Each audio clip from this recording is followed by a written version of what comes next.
זה ישראל. ישראל הוא נגר מומחה לבניית שולחנות משרדיים. בכל חודש הוא מקבל משכורת, נגיד 7,000 שקלים. מהמשכורת מופרש סכום קטן לפנסיה, נגיד 400 שקלים. זה מנהל קרן הפנסיה של ישראל. הוא שומר על הכסף של ישראל ושל הרבה עובדים מכל מיני תחומים. המנהל רושם את הסכומים בצורה מסודרת, גלויה וברורה.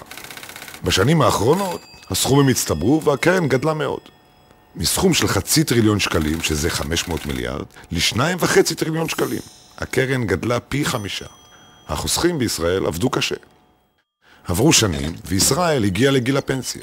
מזל טוב. זה הזמן לפתח את כל אותם תחביבים ישנים שלא היה פנאי אליהם. ציור, גינון, טיולים לחול. אבל רגע, לאן נעלם הכסף? קרן הפנסיה של ישראל התכווצה מאוד. איך זה קרה? פה נכנס לסיפור שלנו גיבור חדש, הטייקון.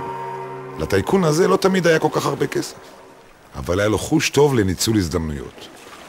כשהוא ראה את הקופה הגדולה של קרן הפנסיה, הוא מיד ידע מה צריך לעשות.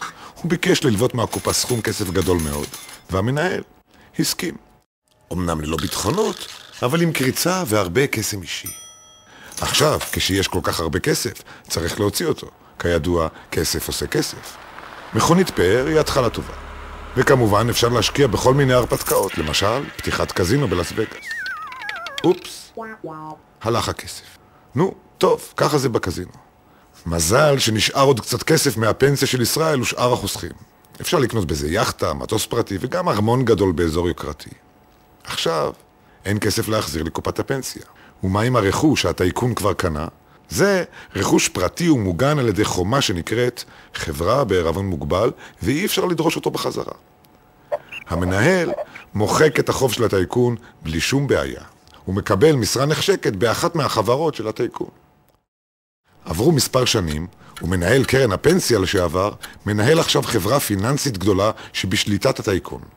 ישראל מגיע למשרד ורוצה לדעת למה הכסף לא הוחזר, ולמה המנהל עובד אצל הטייקון שאיבד את כל הכסף, ולמה הוא מניח רגליים על השולחן שישראל בנה. למנהל אין זמן או כוח לפרזיטים כמו ישראל, והוא מעיף אותו לרחוב. בזכות המנהל, לטייקון יש עכשיו מנגנון שבעזרתו הוא יכול לפתוח עוד חברות ענק. להמשיך ולשחוק את קרנות הביטוח והפנסיה ולפגוע בתחרות במשק ובכלכלה. ביניהם יש ערבות הדדית, אבל על הציבור הם צוחקים כל הדרך לבנק.